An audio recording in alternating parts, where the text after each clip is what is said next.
नमस्कार, खबरों का पंचनामा में आपका स्वागत है। मैं हूं आपके साथ अंशिका। हम लेकर आए हैं देश दुनिया की 5 बड़ी खबरें, जिनके विश्लेषण के लिए मेरे साथ स्टूडियो में मौजूद हैं कैपिटल टीवी के editor in chief doctor Manish Kumar. Doctor साहब, बहुत बहुत स्वागत। धन्यवाद। सबसे पहले नजर डालते हैं हेडलाइंस पर।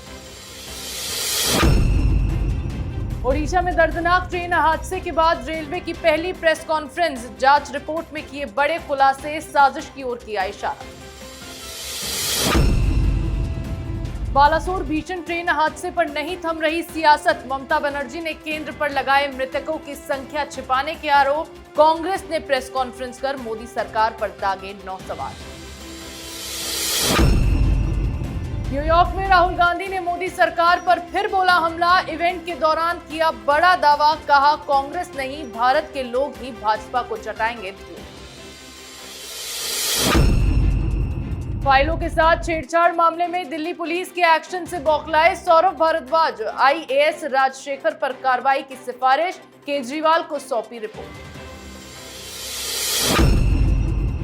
कर्नाटक में गौहत्या पर बैन हटाएगी सिद्धारमैया सरकार, मंत्री ने दिए बड़े संकेत, कहा जब भैंस और बैल काटे जा सकते हैं तो गाय के वध पर बैन।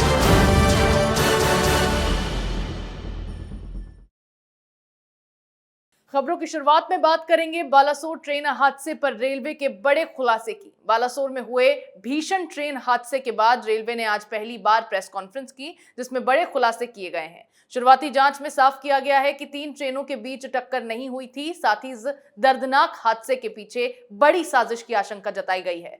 बताया गया है कि लूप लाइन में कोरोमंडल एक्सप्रेस वहां खड़ी मालगाड़ी से टकरा गई और उसका इंजन मालगाड़ी पर चढ़ गया।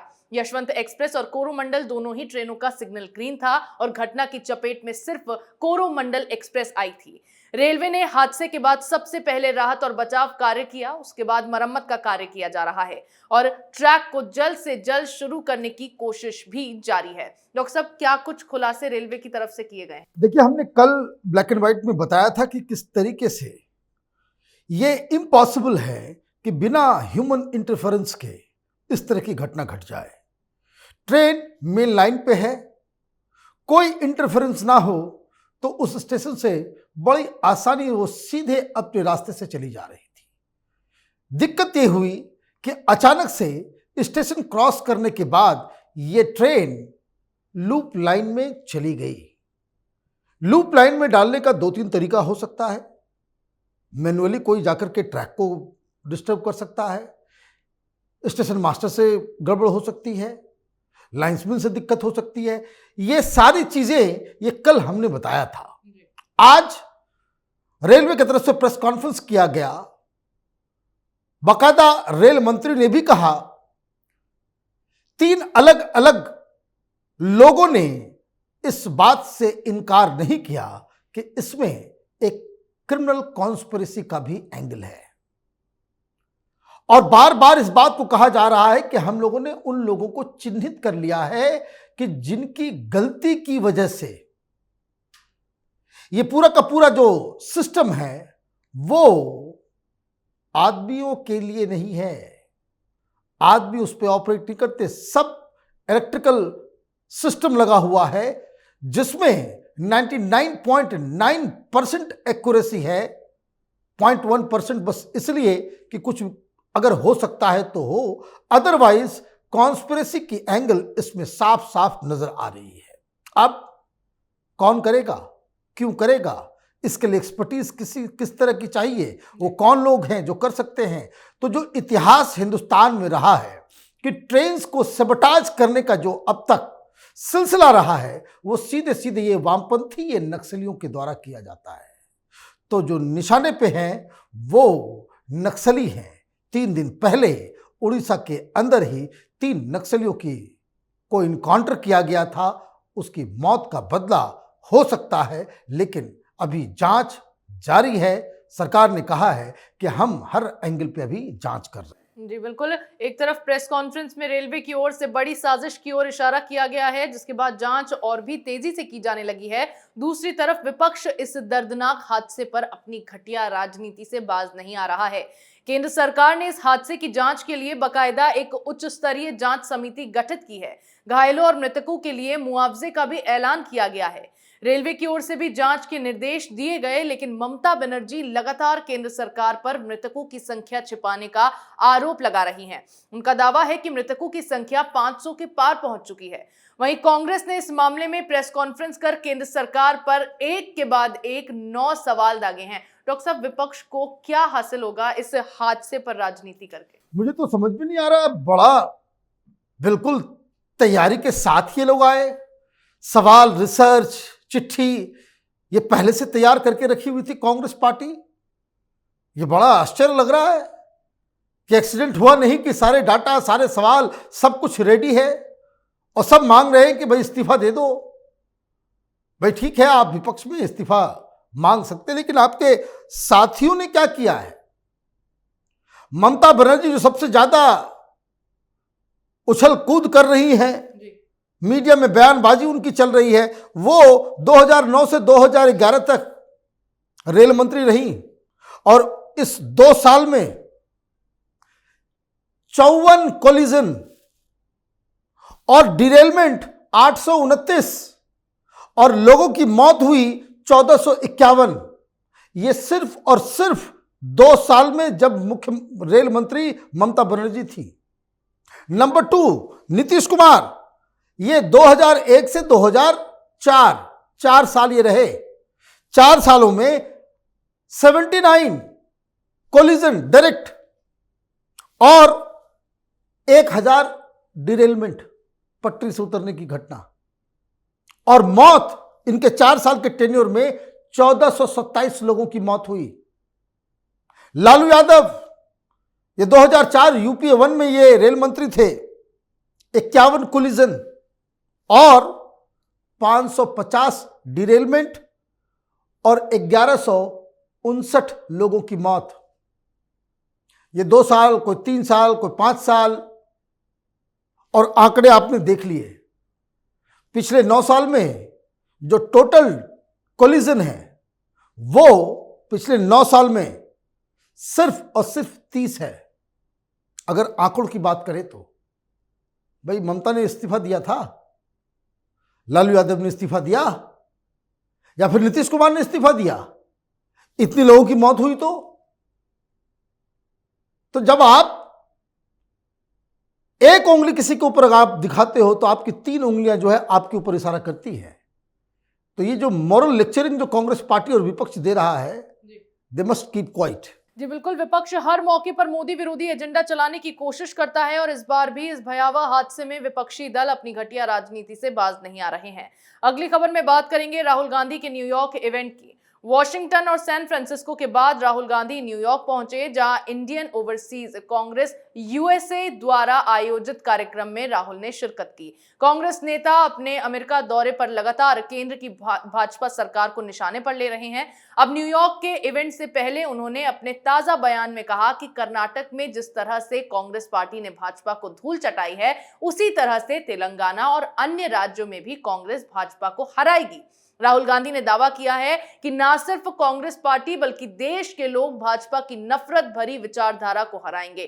डॉक्टर साहब, क्यों बार बार विदेश में राहुल गांधी भाजपा सरकार को टारगेट कर रहे हैं? नहीं, ठीक है, उनका अधिकार है, वो कर सकते हैं, भाजपा को टारगेट करें, प्रधानमंत्री मोदी को टारगेट करें। लेकिन ये जो दिव्य दृष्टि जो अचानक उनकी खुली है अमेरिका जाकर के, कि भारत की जनता जो है बीजेपी को हराएगी, तो 2014 में आपको किसने हराया? 2019 में आपको किसने हराया? 2004 हो, 2009 हो, आपकी सरकार बनी, आपको बहुमत तो कभी इस देश की जनता ने नहीं दी। तो लंबी चौड़ी बातें करना जो है वो अचानक से सीख लिया है राहुल गांधी ने। अब दिक्कत क्या है, वो क्या कहते हैं वो खुद ही समझते हैं। कई सारे बयान पिछले 2 दिनों में सोशल मीडिया में वायरल है, जिसका ना सिर का मालूम है ना पैर का पता है। क्या बोले जा रहे हैं वो समझ में नहीं आ रहा है किसी को। अब राहुल गांधी को यह लग रहा है कि कर्नाटक जीत के उन्होंने बहुत बड़ी फतह हासिल कर दी है। वो ये भूल रहे हैं कि 2019 के चुनाव से पहले ठीक इसी तरह से कर्नाटक में चुनाव हुए थे, जहां भारतीय जनता पार्टी 36% वोट ला करके 100 के आसपास सीट पाई थी और सरकार वहां इसी तरीके से कांग्रेस और जेडीएस के कॉम्बिनेशन से बनी थी। उस वक्त भी भारतीय जनता पार्टी चुनाव जीती नहीं थी, लेकिन एक साल के अंदर हुआ ये कि कर्नाटक में 2-3 सीटों को छोड़ के सारी सीटें बीजेपी जीत गई और देश में भी बहुमत ला सकी। कौन राहुल गांधी को पॉलिटिकल ट्रेनिंग दे रहा है या यूं कहें मिसगाइड कर रहा है, ये कांग्रेस पार्टी को समझना और जानना चाहिए। जी बिल्कुल, राहुल गांधी विदेश में लगातार भाजपा सरकार पर हमलावर हैं और उनके विदेश में दिए बयानों पर भारत में संग्राम छिड़ा हुआ है। आगे बात करेंगे दिल्ली पुलिस के एक्शन पर बौखलाए सौरभ भारद्वाज की। अरविंद केजरीवाल की मुसीबतें कम होने का नाम नहीं ले रही हैं। दिल्ली पुलिस की ओर से विजिलेंस के स्पेशल सेक्रेटरी की शिकायत पर सचिवालय में सचिव के चैम्बर में फाइलों के साथ छेड़छाड़ के आरोप के तहत अज्ञात पर एफआईआर के बाद से ही सौरभ भारद्वाज पुलिस की जांच पर सवाल खड़े कर रहे हैं। इसी क्रम में अब भारद्वाज ने दिल्ली सीएम को पत्र लिखकर राजशेखर के खिलाफ अनुशासनात्मक कार्रवाई की सिफारिश की है। इसके साथ ही केजरीवाल को डोजियर सौंपते हुए राजशेखर पर भ्रष्टाचार के गंभीर आरोप भी लगाए गए हैं। साथ ही उनके तबादले की सलाह भारद्वाज ने सीएम केजरीवाल को दी है। डॉक्टर साहब, क्यों सौरभ भारद्वाज लगातार इस जांच पर सवाल उठा रहे हैं? देखिए, कहावत है उल्टा चोर कोतवाल को डांटे, एकदम सटीक बैठता है। खुद फाइल चोरी करते हुए पकड़े गए ये लोग। आपने राजशेखर के खिलाफ बकायदा कार्रवाई कर दी, तो जिस कंप्लेन के आधार पर आपने ये कार्रवाई की, उनको उनके पद से हटाया, जिस समय 3-4 दिनों के लिए आपके पास शक्ति आई थी, तो अब मालूम चल रहा है कि वो कंप्लेन ही फर्जी है। जिस एनजीओ के जरिए किया गया, वो एनजीओ वाले लोग आ गए, हमने तो कभी कंप्लेन किया नहीं भाई। तो फर्जी लेटर, फर्जी वकील, फर्जी सब कुछ करके उसके आधार पे आपने एक्शन ले लिया, तो उसके ऊपर एफआईआर तो हो गया। एक रात के अंधेरे में फाइल चोरी कर रहे थे, उस पर भी एफआईआर हो गया। सौरभ भारद्वाज के जेल जाने का वक्त आ गया है और इसलिए वो फड़फड़ा रहे हैं। भाई, आपने चिट्ठी लिख दी अरविंद केजरीवाल को कि उसको तबादला कर दो, उसके ऊपर एक्शन ले लो। शक्ति है क्या? शक्ति है क्या? ऑर्डिनेंस आ गया है। अरविंद केजरीवाल चाह के भी राजशेखर का बाल बांका नहीं कर सकते, क्योंकि वो उनके अधिकार क्षेत्र से बाहर हैं। दरअसल ये लोग उसको कहते हैं ना, सांप सीढ़ी का खेल खेल रहे हैं। इनको लग रहा है कि पुलिस में जो 2-2 एफआईआर सौरभ भारद्वाज के खिलाफ हुई है ये राजशेखर के द्वारा, तो उसको बैलेंस करने के लिए आप भी एक और कंप्लेन कर दो। ये कंप्लेन, उसका कोई मायने मतलब नहीं है, ये डस्टबिन में फेंकने लायक कागज का टुकड़ा है। जी बिल्कुल, दिल्ली पुलिस की ओर से एफआईआर के बाद से भारद्वाज घबराए हुए हैं, क्योंकि सौरभ भारद्वाज फाइलों के साथ छेड़छाड़ के मामले में पुलिस की रडार पर हैं, जिससे बचने के लिए अब राजशेखर के तबादले का दबाव बनाया जाने लगा है। आज की आखिरी खबर में बात करेंगे कर्नाटक में कांग्रेस की हिंदू विरोधी राजनीति की। जीत के बाद अब कर्नाटक की कांग्रेस सरकार गौ हत्या पर कानून बदलने की तैयारी कर रही है। इसको लेकर सरकार में पशुपालन मंत्री टी वेंकटेश ने अपने बयान से बड़ा विवाद खड़ा कर दिया है। वेंकटेश का कहना है कि अगर भैंस और बैल काटे जा सकते हैं तो गाय का वध क्यों नहीं किया जा सकता। वहीं दूसरी तरफ अब डिप्टी सीएम डीके शिवकुमार ने कांग्रेस पर बड़ा खुलासा करते हुए बताया है कि कैसे उन पर दबाव के चलते उन्हें कर्नाटक में डिप्टी सीएम का पद सौंपा गया था। डॉक्टर साहब, क्या अब ये साफ तौर पर कांग्रेस सरकार वहां हिंदू विरोधी राजनीति पर उतर आई है? देखिए, मुसलमानों का, जिहादियों का, जो कट्टरपंथी है, उसका दबाव है।